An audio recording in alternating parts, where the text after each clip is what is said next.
안녕하세요 여러분, 환영하고 축복합니다. 229일차입니다. 주의 말씀은 내 발의 등이요 라는 주제로 하나님 말씀 함께 나누겠습니다. 오늘은 시편 119편인데요 119편은 성경 전체에서 가장 긴 장입니다. 그래서 오늘은 이 19편 한 장만 나누겠습니다. 우리 먼저 기도하겠습니다. 하나님 아버지 감사합니다. 오늘도 저희를 말씀 앞으로 불러주시니 감사합니다. 다윗의 고백처럼 정말로 주의 말씀은 내 발의 등이요 내 길의 빛입니다. 하나님, 우리가 다윗과 같은 형편은 아니지만 하나님, 우리의 짧은 인생 가운데 하나님 주의 말씀만이 우리의 마음의 빛이 됨을 주여 고백합니다. 우리가 비록 부족하지만 하나님 말씀이 나를 살리는 줄 알기에 이 말씀 앞에 앉았습니다. 주여, 부족한 마음 여전하지만 하나님 말씀 더 사랑하고 싶고 더 알고 싶습니다. 주여, 우리의 눈과 귀를 열어주셔서 주의 말씀이 들리고 읽혀질 수 있도록 성령 하나님 눈과 귀를 열어주십시오. 다윗의 시대는 하나님 아버지 암울했던 시대입니다.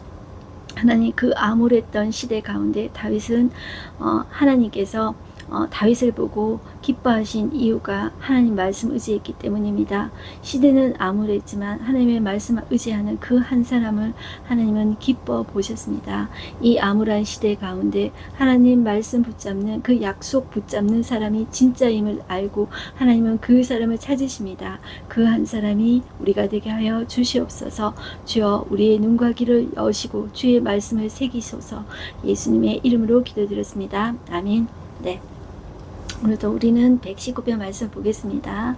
네, 이 말씀을 통해서 이 다윗이 얼마나 그 암울한 시대 가운데 하나님의 말씀을 사랑했는지를 우리는 볼 수가 있습니다. 우리가 구체적으로 이렇게 제가 언급하기는 힘들지만 그 흔적들을 우리는 살펴봤으면 좋겠습니다. 다윗이 이 시편 119편을 쓸 때는요, 제가 말씀드린 대로 거의 쫓겨다닐 때고요, 암울한 시대였습니다. 여러분들, 그 사사시대에 이 마지막 사람이 누구냐 하면 사무엘이거든요. 사무엘이 살았을 때 사울 그리고 다윗도 이제 오버랩이 되어 있죠.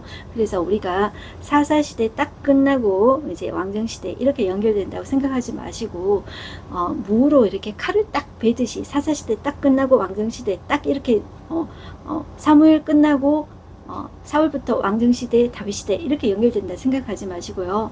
딱 칼로 자를 수 있는 것이 아니고 이렇게 오버랩 된다 이렇게 생각하시면 돼요. 그래서 사울도 그 제정신이 아니었잖아요. 암울한 시대였죠. 40년을 그렇게 통치했습니다. 자, 그런데 다윗이 이제 집권 이렇게 될 때까지 암울했던 시대라고 보시면 되겠습니다. 그래서 다윗이 정말로 이렇게 시편을 쓰고 이럴 때는 거의 다 광야 생활 가운데 쫓겨다닐 때였습니다. 그 가운데 119편도 그럴 때라는 것이죠. 그럴 때 하나님의 말씀을 사모하면서 이제 쓴 시라는 것이죠. 그래서 하나님은 우리의 환경보다도 내가 하나님의 말씀을 얼마나 사랑하는지, 그 사랑하는 사람, 그 한 사람을 보시고 그 공동체를 회복시키는 하나님이시라고 말씀했어요. 그게 바로 하나님이세요. 그것이 예레미야 5장 1절에도 제가 늘 가끔씩 나누잖아요. 하나님은 그런 분이시기 때문에 우리가 하나님의 말씀 그 사랑하는 거, 그걸 그렇게 보시는 거예요. 자, 그 공동체 중에 한 사람만 그런 사람이 있어도 하나님 그 공동체를 용서하시고 살리신다는 거예요. 그래서 저와 여러분이 정말로 하나님 찾으시는 이 마지막 시대에 찾으시는 그 한 사람 되기를 소망합니다. 많은 사람이 그런 사람이 아니에요. 정말로 하나님 말씀 사랑하시는 사람을 이 마지막 시대에 하나님은 찾고 계신다는 것입니다. 시편 119편을 여시면요, 여러분들 그 시편 1편하고 19편, 119편을 토라 시편이라고 해요. 이 토라는 한국말로 번역하면 율법이라고 합니다. 이 율법이라는 말은 이제 말씀, 이라는 뜻이고 길을 가리킨다 이제 이런 뜻입니다. 자, 그런데 우리가 시편 1편 그러면 이제 복 있는 사람은 악인의 길을 쫓지 아니하고 죄인의 길에 서지 아니하며 오만한 자리에 앉지 아니하고 이렇게 이제 시작이 되죠. 그런데 우리말로는 이렇게 다 번역이 된 것입니다. 그런데 다 이런 식으로 시편 1편하고 같은 식으로 연결되어 있어요. 그런데 119편은 어떻게 구조가 되어 있냐면 히브리 알파벳이 총 22개예요. 22개의 하나하나에 8개의 절로 이렇게 해서 22 곱하기 8 하면 176이죠. 자, 그런 식으로 구조가 되어 있어요. 자, 요것을 한글말로 제가 만약에 조금 해본다면 만약에 우리 알파벳 기억으로 시작한다. 그러면 기억으로 시작해서 모든 구절에 말씀이 다른 형태로 다 들어가 있는 거예요. 자, 이런 식으로 하는 거예요. 기억이 꼭 들어가야 돼요. 그걸로 시작하는 8개를 먼저 올리는 거예요. 기억하자 주의 말씀, 기록하자 주의 율례, 뭐 거룩하다 주의 법도, 뭐 이런 식으로 있잖아요. 기억 8개, 니은으로 시작하는 거 8개, 끝에 히읗으로 시작하는 거 8개, 이런 식으로 해서 쭉 히브리 알파벳 순서대로 이렇게 하나님의 말씀을 얼마나 사랑했는지, 그 말씀을 내가 얼마나 사랑하고 붙잡았는지, 그 말씀을 붙잡았을 때 어떤 일이 일어났었는지, 그것을 이렇게 고백하고 있는 거죠. 그러니까 이 말씀시예요. 말씀시. 그러니까 우리가 그 말씀을 붙잡는 이 다윗을 보시고 이 암울한 시대에 하나님은 됐다. 내가 너로 나라를 세우겠다. 자, 하나님 이 마음을 굳히신 거예요. 지금도 하나님 이 암울한 시대에 말씀 붙잡는 그 사람을 하나님 지금도 찾고 계신다는 거예요. 자, 그래서 우리는 말씀 싫다. 말씀 어렵다. 이렇게 생각하는 사람이 있지만 어려워요. 어렵지만 거듭난 사람은 말씀 알고 싶은 마음이 그 속에서 생겨나요. 자, 그래서 내가 지금도 나 말씀 싫어 이런 사람은요, 여러분들 거듭난 사람이 아닙니다. 사실 진짜 거듭난 사람은 어렵지만 그런 마음이 생겨나요. 말씀 읽고 싶다, 알고 싶다. 그 마음을 하나님께서 너무너무 귀하게 보시고 예뻐 보신다는 거예요. 자, 그래서 1절 한번 보실까요? 행위가 온전하여 여호와의 율법을 따라 행하는 자들은 복이 있으며 정말 복이 주고 싶은 거예요. 시편 1편과 같이 복 있는 사람은 이렇게, 복 있는 사람은 행위가 온전하여. 자, 행위가 우리가 뭐가 이렇게 불완전한 우리 인간이 뭐가 이렇게 온전할까요? 그런데 말씀이 삶의 기준이 되는 사람을 하나님은 온전하다 이렇게 고백을 하시는 거예요. 그래서 성경에서 이제 노아, 욥 이런 사람들이 다 부족하잖아요. 그런데 그 사람들 온전하다 이런 식으로 이야기하는 것은 정말로 흠이 없어서 그런 것이 아니라 말씀을 기준으로 삼은 사람이 온전하다 이렇게 보시면 되겠습니다. 그리고 여호와의 율법을 따라 행하는 자들은 복이 있다 이렇게 말씀하고 있죠. 그리고 여호와의 증거들을 지키고 전심으로 여호와를 구하는 자는 복이 있도다 이렇게 말씀하고 있습니다. 전심이라는 것이 온 마음이에요. 그리고 진심입니다. 진심, 온 마음이 아니면 전심이 아니죠. 그런 사람을 복이 있다고 합니다. 그래서 쭉 보시고요. 자, 제가 다 구체적으로 못 따르고요. 자, 군데군데 보겠습니다. 18절. 내 눈을 열어서 주의 율법에서 놀라운 것을 보게 하소서. 자, 나는 땅에서 나그네가 되었사오니 주의 계명들을 내게 숨기지 마소서. 숨기지 말라고 하죠. 원래 이제 숨겨져 있다고 하는 거예요. 하나님이 숨기려고 숨기는 게 아니라 주의 말씀을 구원받지 못한 사람은 읽기는 읽어도 깨달지 못하는 거예요. 그래서 하나님의 말씀을 계시라고 하죠. 계시라는 것은 숨겨져 있던 것을 열어서 보여준다는 것을 계시라고 해요.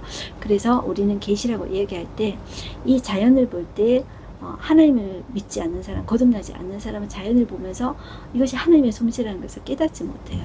자, 그런데 하나님께서 이 자연을 주신 것은 하나님이 존재하고 계신다는 것을 보여주는 것이 계시예요. 일반 계시예요. 그런데 사람들이 이것을 부인하는 것은 알면서도 밀어내는 거예요. 싫은 거예요. 그 하나님이 싫은 거예요. 그래서 밀어내는 거예요. 그렇게 보시면 되겠습니다. 그리고 하나님께서 가장 정확하게 보여주시는 그 특별 계시가 바로 말씀입니다. 이 계명이 말씀입니다. 그 말씀을 이제 사람들이 구원받지 못하는 사람들은 밀어내는 거예요. 자, 그렇기 때문에 말씀을 깨닫지 못하는 것입니다. 그래서 제가 말씀드린 대로 나 말씀이 그냥 싫다. 그냥 무조건 거부감이 드시는 분이죠. 그런 사람은 하나님 앞에 먼저 솔직하게 하나님 제가 정말로 그런 마음이 있어요. 하나님 내가 구원받게 해주십시오. 거듭나게 해주십시오. 그것부터 시작하셔야 됩니다. 자, 그래서 내가 보는 것 같지만 성령님이 말씀을 보이게 하시는 거예요. 그래서 제가 짧지만 시작하기 전에 이제 그런 기도를 하고 시작하는 것입니다. 내가 말씀을 보는 것 같지만 말씀이 나를 읽어야 돼요. 하나님 말씀이 나를 읽으셔서 나를 깨닫게 해주셔서 내가 부족하고 잘못된 부분을 하나님 깨닫게 해주십시오. 그리고 하나님과 더욱더 가까워지게 해주십시오. 그렇게 이제 우리가 기도하면서 나가야 되는 것입니다. 자, 그리고 또 어디로 가냐면 37절 한번 보실까요? 37절 내 눈을 돌이켜 허탄한 것을 보지 말게 하시고 주의 길에서 나를 살아나게 하소서. 자, 주의 길, 이것도 이제 말씀인 것입니다. 그래서 오늘날 여러분들 사람들이 교회 다니면서도 세상 것 많이 다 해봐야 돼, 이것저것 다 해봐야 돼, 술도 하고 담배도 해보고 세상 것 다 놀아봐야 돼, 그래야 인간을 알 수 있지, 이렇게 말을 하는 사람이 있습니다. 그렇지 않습니다. 여러분들 죄는 멀리해야 됩니다. 내가 어떤 것을 많이 보고 어떤 것에 노출될수록 그것과 가까워지는 것입니다. 그래서 제가 그 이상준 목사님이라는 분이 있습니다. 그 목사님이 대학교에서 어떤 교수님이 이렇게 이야기를 하더래요. 우리가 태폐주의를 이해하려면 태폐적인 삶을 살아봐야 된대요. 그래서 태폐적으로 한번 살아봐라, 이렇게 이야기하시더래요. 자, 성경은 그런 것을 경험하라 이야기하지 않습니다. 악한 것은 모양이라도 버리라고 했습니다. 그래서 내가 그것을 세상 사람들 알기 위해서 경험해 봐야 된다. 인생을 그래야 알 수 있다, 이렇게 생각하시면 안 되겠습니다. 그래서 죄 짓는 자리에 내가 이해하기 위해서 거기 들어간다, 그렇게 하면 절대로 안 됩니다. 그게 있잖아요, 여러분들, 목사님들도 그런 사람들이 있어요. 제가 전에 이야기했는지 모르겠습니다. 그 테드 해거드 목사님이라고, 그 목사님이 그 영적인 부흥을 콜로라도에서 그 도시 전체를 바꾸는 영적인 이게 부흥을 일으키신 분입니다. 그런데 이분이 동성애를 완전히 이제 반대했던 분이에요. 그래서 자기가 동성애를 연구하기 위해서 동성애 자료를 보고 하다가 이 분이 여러분들 자기가 동성애자가 됐습니다. 이 죄는 이런 습성이 있어요. 그러니까 우리는 이게 죄성이 있기 때문에 내가 죄와 가까이 하고 가까이 할수록 거기에 빠지게 되어 있어요. 목사님들도 그런 분들이 있단 말이에요. 그래서 내가 그것을 자꾸 보고 할수록 거기에 빠지게 돼요. 그렇기 때문에 요셉이 보디발의 아내가 유혹했을 때 어떻게 했죠? 나도 한번 거기에 빠져볼까? 그게 아니라 내가 한번 변명해볼까? 뭐 그게 아니라요, 도망갔죠. 피해야 되는 것입니다. 자, 죄에 대해서는 우리는 허탄한 것을 보지 말고 피해야 하겠습니다. 그래서 주의 길에서 내가 살아날 수가 있습니다. 그래서 우리가 이 세상에 대해서 우리가 이제 그런 시각을 좀 가졌으면 좋겠습니다. 그리고 50절 볼게요. 이 말씀은 나의 고난 중에 위로라. 주의 말씀이 나를 살리셨기 때문이다. 저도 이 말씀이 제 인생의 말씀이거든요. 자, 우리가 인생을 살면서 여러분들 다 그래요. 인생이 너무 힘들 때 안 죽고 싶은 사람은 없었습니다. 저희가 이제 그 외국에서 한 10년 정도 살 때요, 유학생 집회 다닐 때 한 5년 정도 다녔어요. 그때 이제 한 번이라도 안 죽고 싶었던 사람, 난 내 인생이 마냥 행복해, 이런 사람 손들어 보라고 하니까 한 사람도 안 들더라고요. 이제 죽고 싶었던 사람, 그러니까 다 손들더라고요.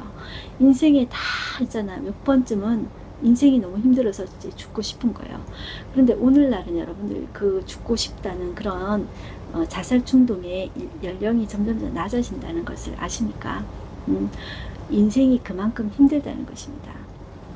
자, 그 고난 중에서, 그 외로운 인생 중에서, 죽고 싶은 인생 중에서 우리의 위로가 될 수 있는 것은 오직 하나님밖에 없습니다. 그런데 그 말씀이 내 고난 중에 위로라는 거예요. 그 경험이 있어야 돼요. 그 말씀이 나를 살리는 그 경험이 있어야 돼요. 그래서 여러분들 만약에 그런 경험이 있으면 너무나도 좋겠는데, 말씀을 들으시면서 아직까지 그 경험이 없으신 분들은 그 경험이 있게 기도하세요. 정말로 말씀이 나를 살려요. 그것이 내가 말씀의 증인되어야 돼요. 그렇게 하나님께서 반드시 하십니다. 자, 그렇게 보시고요. 51절 교만한 자들이 나를 심히 조롱하였어도 나는 주의 법을 떠나지 아니하였나이다. 이 마지막 때는 여러분들 하나님께서 그것을 허용하시는 거예요. 진짜인지 가짜인지 허용하기 위해서 교만한 자들, 나를 핍박하는 자들, 내 옆에 가까이 있는 사람들이 나를 핍박하는 자들을 허용하시는 거예요. 그렇게 흔들면서 내가 주의 말씀의 뿌리를 더 깊이 내리게 하시고 주의 말씀을 떠나지 않는지 그걸 보는 거예요. 자, 이 마지막 때는 하나님께서 그걸 허용하신다. 그걸 꼭 생각하셔야 돼요. 그리고 65절 보시면 여호와여 주의 말씀대로 주의 종을 선대하셨나이다. 주의 계명들을 믿었사오니 주의 좋은 명철과 지식을 내게 가르치소서. 고난당하기 전에는 내가 그를 행하였더니 이제는 주의 말씀을 지키나이다. 이 말씀 많이 들어보셨죠? 여러분들 68절 주는 선하사 선을 행하시오니 주의 율례들로 나를 가르치소서. 자, 여기 나오면 65절 주의 종을 선대하셨나이다. 자, 이것이 동일하게 히브리어로 토브라는 말을 쓴대요. 그리고 68절 선하사 이것도 동일하게 토브라는 말을 쓴대요. 그리고 71절 고난당한 것이 내게 유익이라. 이 유익이라는 말도 우리는 말이 다 다르잖아요. 근데 히브리어는 동일하게 토브라는 말을 쓴대요. 이 말은 이제 선하다 이 말이에요. 이 말은 하나님이 창조하시고 내가 보니 좋았더라. 그 말이 이제 토브래요. 이 말은 이 고난 중에 있는 내 인생을 하나님이 선하다 이렇게 말을 하는 것은 하나님이 이 고난도 이 악한 것도 하나님이 손으로 바꾸시는 하나님이시기 때문이에요. 그렇기 때문에 하나님이 고난도 나를 바꾸셔서 나를 선대하게 만드시고 내 끝을 결국 선하게 만드신다는 거예요. 지금 힘들잖아요. 지금 힘든데 그 끝을 선하게 토업으로 만들어 주신다는 거예요. 끝을 어떻게 우리나라 말로 다른 말로 유익하게 누가 하나님께서 주께서 만들어 주신다는 거예요. 자, 이로 말미암아 내가 주의 율례들을 배우게 되었나이다. 율례도 다른 말로 이제 말씀입니다. 자, 어려울 때 우리도 어려울 때 친구가 진짜 친구죠. 자, 어려울 때 고난 가운데 하나님 말씀 떠나는 사람은 진짜 믿는 사람이 아니에요. 만약에 떠났더라도 다시 돌아오면 그 사람 진짜 믿는 사람이죠. 그런데 주여 주여 뭐 영접 기도까지 했다 하더라도 그 사람이 고난 가운데 떠나버렸다. 다시 돌아오지 않는다. 그러면 영접 기도 했다고 구원받는 게 아닙니다. 여러분들 영접 기도 했다고 다 구원받는 것 같으면 여러분들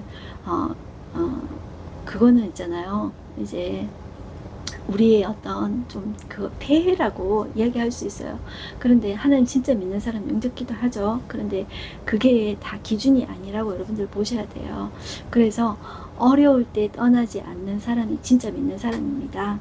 자, 그래서 저와 여러분들이 그런 사람이 되었으면 좋겠습니다. 그래서 하나님에 대한 신뢰 있잖아요. 신의, 의리 그것이 우리에게 있었으면 좋겠습니다. 자, 72절 보시면 주의 입의 법이 내게는 천천 금은보다 좋으니이다. 여러분들 그 입의 법이 말씀이잖아요. 말씀이 천천 금은보다 좋습니까? 그렇게 저와 여러분들이 정말 대고 하나님 앞에 그런 고백을 올려드리고 하나님이 그렇게 참 기뻐하셨으면 좋겠습니다. 그리고 83절 보실까요? 내가 연기 속에 가족부대같이 되었으나 이렇게 말하죠. 자, 가족부대라는 게 뭐냐 하면 연기 속에 가족부대라는 것은 가족부대가 뜨거운 열기에 노출되어서 수축되고 검게 걸려서 볼품없고 쓸모없게 된 상태를 이제 뜻해요. 내가 연기 속에 마치 가족부대처럼 그렇게 볼품없게 정말 쓸모없게 그렇게 되었지만 내가 주의 율례들을 잊지 않겠나이다. 의리가 있죠. 주의 종의 날이 얼마나 되나이까. 나를 핍박하는 자들을 주께서 언제나 심판하시니까. 이런 기간들이 허용하신다는 거예요. 자, 주의 법을 따르지 아니하는 교만한 자들이 나를 해하려고 웅덩이를 팠나이다. 다윗에게도 이런 때가 있었다는 거예요. 주의 모든 계명들은 신실하니이다. 그들이 이유 없이 나를 핍박하오니 나를 도우소서. 그들이 나를 세상에서 거의 멀어하였으나 나는 주의 법도를 버리지 아니하였사오니. 자, 여러분들 다윗에게 이런 시간이 있었죠. 저와 여러분들에게 이런 시간을 하나님이 허용하신다는 거예요. 언제 그럴지 모르지만 이런 시간을 허용할 때가 있다는 거예요. 그럴 때 내가 어떻게 해야 된다고요? 주의 법도들을 버리면 안 되고 진짜는 버리지 않는 거예요. 주의 법도들을 더 붙잡는 거예요. 더 붙잡고 뿌리를 깊이 내린다는 거 보시면 되겠어요. 92절 주의 법이 나의 즐거움이 되지 아니하였다면 내가 내 고난 중에서 멸망하였으리다. 맞죠? 주의 법을 그 고난 가운데 붙들 때 그것이 내게 즐거움이 되는 거예요. 내가 그 경험이 있어야 돼요. 자, 93절 내가 주의 법도들을 영원히 잊지 아니하오리니 주께서 이것들 때문에 나를 살게 하십니다. 이것들 때문에 제가 살게 하시기 때문에 저도 부족하지만 이 말씀을 나누고 있는 거예요. 뭐 이렇게 말씀하시는 분도 계시더라고요. 사모님은 신학도 안 하셨는데 그런 거 왜 하냐고 안 해야 되는 거 아니냐고 이렇게 말씀하시는 분도 있어요. 그런데 그거는 사명이 다른 거예요. 목사님들은 목사님들 하실 그거 사명이 있는 거예요. 그런데 저는 이걸 왜 하냐면 저의 용어를 이해하시는 분들이 있어요. 그러니까 신학적인 용어를 쓰지 않고 저의 용어를 이해하시는 소수의 사람들이 있는 거예요. 그렇기 때문에 그분들과 말씀을 나누면서 그분들이 살아나기 때문에 하는 거예요. 자, 그렇기 때문에 사명이 다르기 때문에 하는 거예요. 그러니까 여러분들도 자기의 맡은 사명에 따라서 하시면 돼요. 그래서 꼭 많은 거, 큰 거, 그게 아니더라도 하나님이 내게 주신 그런 마음 가지고 할 때 하나님의 때 역사가 일어나고 생명이 살아나는 거예요. 그래서 한 사람이라도 살아난다면 하는 게 맞는 거죠. 저한테 그런 집사님들이 있다 그랬죠. 그것 때문에 살아나는 생명이 있다면 한 사람이라도 살아난다면 사모님 하셔야 됩니다. 그거 맞는 말이죠. 그죠? 여러분도 마찬가지예요. 그러니까 내가 잘하고 못하고를 떠나서 내가 하나로 인해서 말씀을 나눌 때 영혼이 살아난다면 내가 그 말씀이 증인되어지는 거예요. 맞죠? 그래서 저도 제가 부족하지만 그 말씀의 증인이기 때문에 이렇게 나누는 거예요. 그래서 저도 제 인생에 제가 삶으로서 부족한 것이 많다는 것 제 자신이 압니다. 그리고 그것을 저희 목사님도 이제 부족하다고 많이 지적을 해요. 저도 제 자신이 알고 있어요. 제가 너무 부족하다는 걸 알고 있음에도 불구하고 저는 그냥 말씀의 증인이에요. 그래서 증인으로서 사명을 이제 감당할 뿐이에요. 그래서 이것을 나누면서 그래도 말씀을 나누면서 살아나는 한 영혼이 있으면 그게 감사할 뿐이에요. 그것만 보고 이제 살아나는 여러분들 되셨으면 좋겠습니다. 그리고 94절 나는 주의 것이 오니 나를 구원하소서. 내가 주의 법도들만을 찾았나이다. 고난 가운데 딴 것 찾지 않고 사람 찾지 않고 주의 법도들만 찾았나이다. 이것이 다윗이었어요. 그래서 저와 여러분들이 그랬으면 좋겠다는 거예요. 96절 내가 보니 모든 완전한 것이 다 끝이 있어도 끝이 있대요. 그런데 주의 계명들은 심히 넓으니이다. 내가 주의 법을 어찌 그리 사랑하는지요. 내가 그것을 종이 작은 소리로 읊조리나이다. 우리 막내가 어릴 때 유치원생 때 이제 이 말씀을 제가 암송하게 했는데 이러더라고요. 내가 주의 말씀을 어찌 그리 사랑하는지요. 그것을 종의 작은 소리로 읊조리다가 잊어버렸나이다. 이렇게 이야기하더라고요. 그렇더라도 자꾸 새기고 그것이 너무 아름다운 거예요. 제가 그 유튜브에 보면 말씀을 암송하는 젊은이들이 있어요. 오늘날도 말씀을 한 절 한 절 하는 게 아니고요. 권별로 하더라고요. 제가 전에 그런 말씀을 했나요? 롤라드라고 말씀이 된 사람들 말씀을 들었던 거 기억나시는지 모르겠습니다. 자, 이 말씀을 기록된 말씀을 가지고 있으면 사형이에요. 불로 태워요. 화염감입니다. 그래서 내 자신이 말씀을 외워서 말씀이 된 사람들이에요. 나는 마태복음이 되고 너는 마가복음이 되고 나는 누가복음이 되고 나는 요한복음이 되고 그런 거예요. 내 자체가 말씀이 되어버린 거예요. 오늘날 또 그런 사람들이 있더라고요. 그런 젊은이들이 있어요. 저는 그 사람들을 통해서 그런 사람들이 소수겠죠. 뭐 한국말도 한 절 한 절 외우는 것도 그렇게 힘들어하는데 권별로 누가 외우겠습니까? 그런데 그런 사람들을 통해서 하나님께서 분명히 일하신다고 믿습니다. 여러분들 역사는 아놀드 톰비가 말했다고 했죠. 하나님 믿지 않는 사람도 창조적인 소수에 의해서 역사는 이끌어가는 것입니다. 하나님도 여러분들 많은 사람 100명, 200명이 교회 다닌다고 해가지고 그 사람 통해서 교회 이끌어 나가는 것이 아닙니다. 하나님 말씀 진정으로 사모하는 사람, 그 구원받은 사람 보고 하나님께서 교회를 이끌어 나가신 것입니다.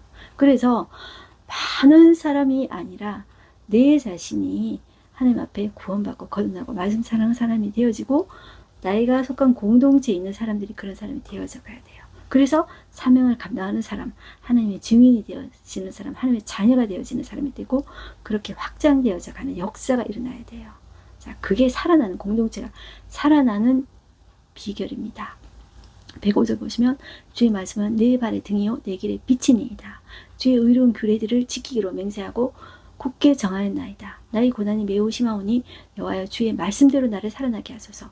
계속 이렇게 이제 고백하는 거 고백합니다. 111절 주의 증거들로 내가 영원히 나의 기업을 삼았사오니 이는 내 마음의 즐거움이 됨이니이다. 자, 이렇게 고백하고 있어요. 모든 고난 가운데 하나님의 말씀만을 붙잡아요. 제가 이걸 다 이제 나눌 수 없어서 너무 죄송하고요. 161편 볼까요? 고관들이 거짓으로 나를 핍박하오나 나의 마음은 주의 말씀만 경외하니이다. 자, 이런 상황 가운데서도 사울에게 쫓기고 자, 왕이 나를 쫓는 거예요. 그렇다면 왕이 라인에 따라야 되지 않습니까? 그리고 그 왕에 따르는 사람이 도액 같은 사람이 고소하고 막 그랬잖아요. 거짓으로 나를 핍박하잖아요. 그런데 나의 태도는 어때요? 다윗의 마음은 주의 말씀만 경외한다는 거예요. 핍박자들을 두려워하지 말고 주의 말씀만 두려워했다는 그런 말씀이에요. 우리 또한 이제 그렇게 해야 되는 거예요. 그리고 164절 주의 의로운 규례들로 말미암아 내가 하루 7번씩 주를 찬양하나이다. 7이라는 숫자는 완전수라는 거예요. 그러니까 뭐 정말 숫자대로 7이라는 말이라는 그 숫자 횟수 그것만 너무 생각하지 마시고 그냥 온전히 하나님을 찬양했다. 종일 생각나는 때마다 그 하나님을 찬양했다. 자, 그렇게 보시면 되는 거예요. 그리고 165절 주의 법을 사랑하는 자에게는 큰 평안이 있으니 그들에게 장애물이 없으리이다. 자, 그 법을 사랑하는 자에게 하나님의 평안을 주는 거예요. 자, 이런 실험을 했다고 하죠. 여러분들 쥐를 하루에 한 번씩 정말로 깜짝 놀랄 만한 자극을 계속 정기적인 자극을 줬대요. 그랬더니 이 쥐가 위암에 걸렸대요. 그런데 여러분들 사람도 스트레스에 계속 노출되면 이제 암에 걸린다고 하죠. 그런데 여러분들 이 시인은 그 스트레스를 어떻게 날려버립니까? 주의 법을 사랑하는 것으로 스트레스를 날려버립니다. 그 안에 하나님께서 큰 평안을 허락해 주신 것입니다. 저와 여러분들이 어떻게 스트레스를 날릴 수 있을까요? 주의 법을 사랑하는 것이에요. 그 마음을 더욱더 부어주시기를 우리 기도하십시다. 그래서 어떤 스트레스에도 불구하고 스트레스야 사라져라 날아가라 그런 우리가 되었으면 좋겠습니다. 자, 그리고 이제 마지막 한번 읽어보겠습니다. 176편 이런 양같이 내가 방황하오니 주의 종을 찾으소서 내가 주의 계명들을 잊지 아니함이니이다. 잊지 않는 우리가 되었으면 좋겠습니다. 자, 우리 하루 한 줄 말씀 나누겠습니다. 주의 말씀은 내 발의 등이요 내게 빛이니이다. 이렇게 고백하고 있죠. 하나님의 말씀은 어두운 밤길을 밝혀주는 등잔불과 같아요. 등잔불은 밤에 장애물에 걸려 넘어지지 않도록 지켜주고 위험한 길로 들어서지 않게 그렇게 하죠. 발이 한 걸음 한 걸음이에요. 그러니까 하나님 좀 많이 왕창 인도해 주시지 바로 한 걸음 한 걸음만 인도해 주시는 거예요. 그리고 그 등은 가볍게 들 수 있는 그런 등잔을 의미해요. 우리의 모든 한 걸음 한 걸음에 하나님께서 인도해 주시는 것입니다. 자, 이 말씀은 죄로 어두워져 있어요. 이 세상은 죄로 어두워져 있어요. 죄로 어두워진 세상, 내 세상 경험하려고 그렇게 노력하면 안 됩니다. 자, 그렇게 하면 하나님을 경험할 수가 없어요. 자, 말씀을 따라 우리는 가면 좋겠어요. 그리고 그 말씀의 은혜를 내가 누려야 돼요. 자, 그것이 정말로 하나님 믿는 재미를 누리는 것입니다. 자, 그 말씀이 일하시는 것을 믿고 내가 그 말씀의 증인이 되는 우리가 되었으면 좋겠습니다. 기도하겠습니다. 하나님 아버지 감사합니다. 오늘도 이 119편 속에 들어있는 이 다윗의 마음을 함께 나누었습니다. 다윗이 얼마나 하나님 말씀을 사랑했는지 그 히브리어 자음으로 시작하는 모든 단어마다 그 8절씩 176절까지 그 하나님의 말씀을 다 들어가도록 해서 그 말씀을 사랑하고 그 말씀을 떠나지 않을 것을 하나님 앞에 고백하고 있습니다. 어떠한 상황 가운데서도 좌절하지 않고 하나님의 말씀만 따를 것을 고백하고 있습니다. 우리도 우리의 어떤 모든 상황 가운데서 하나님의 말씀만 사랑하게 해주십시오. 그리고 하나님은 우리의 길을 인도하실 때 많이 왕창 인도하시는 것이 아니라 딱 한 걸음씩만 인도하시는 분이십니다. 그 한 걸음 떼고 나면 또 한 걸음 또 하나님과 동행하면서 또 묻고 또 하나님께 다 가까이 나아가고 그렇게 하면서 하나님 우리하고 끝까지 동행하고 싶어 하십니다. 하나님 우리가 우리의 짧은 인생 살면서 하나님과 동행하게 해주시고 하나님 사랑하게 해주시고 하나님의 말씀이 살아있다는 거 내가 꼭 경험하게 하여 주시옵소서. 그래서 정말로 내가 증인되어지고 우리 가족 내가 증인되어졌다는 거 말씀이 살아있다는 거 그거 꼭 증언하고 우리 자녀들 또한 그렇게 예수님 믿게 해주시고 내가 속한 공동체가 하나님 그렇게 말씀의 사람들로 변화될 수 있게 해주시고 우리 교회가 진리의 교회, 말씀의 교회, 말씀 사랑하는 교회를 바뀌게 해주시고 그리고 하나님 우리가 속한 공동체가 그렇게 되어서 하나님 이 마지막 때 우리 남북한이 통일되어서 하나님 이 통일된 국가가 진리의 공동체로 진리의 증인으로 한번 이 마지막 때 쓰임받고 갈 수 있도록 하나님 이 나라를 축복하여 주시옵소서. 우리가 살아야 될 이유 우리가 사명 감당해야 될 이유가 여기에 있습니다. 하나님 우리를 살리셔서 하나님 우리 공동체를 살리셔서 하나님 이렇게 써주시기를 소망하고 갈망합니다. 그것이 우리가 지금 여기에 존재하고 있는 이유입니다. 그것이 제가 부족하지만 이렇게 나누고 있는 이유입니다. 하나님 이렇게 우리를 사용하여 주시고 이렇게 하나님 영광 받아 주시옵소서. 예수님의 이름으로 기도드렸습니다. 아멘. 여러분들 오늘도 말씀에 증인되십시오. 승리하십시오.